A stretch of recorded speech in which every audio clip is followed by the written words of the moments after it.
Hi guys! For today's breakfast, gagawa tayo ng healthier version ng egg sandwich.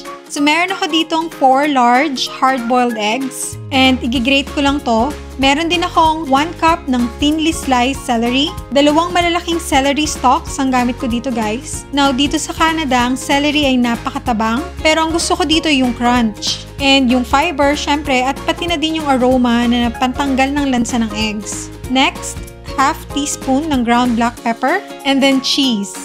Gagamit ako ng 1/4 ng Magnolia cheese because I miss Pinas flavors. Mas mahal pa nga to guys kaysa sa local cheese dito. Kaya beke naman, Magnolia. Hindi na ako magdadagdag ng asin kasi maalat na yung cheese guys.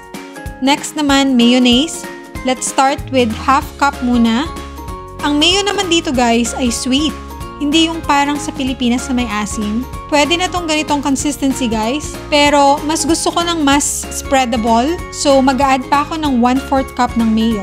So dahil namimiss ko nga ang Pilipinas flavors, yung bang may asim na mayo, dadagdagan ko na lang ng 1 dill pickle. Imi-mince ko lang to and strain yung ibang liquid para hindi maging watery ang ating spread.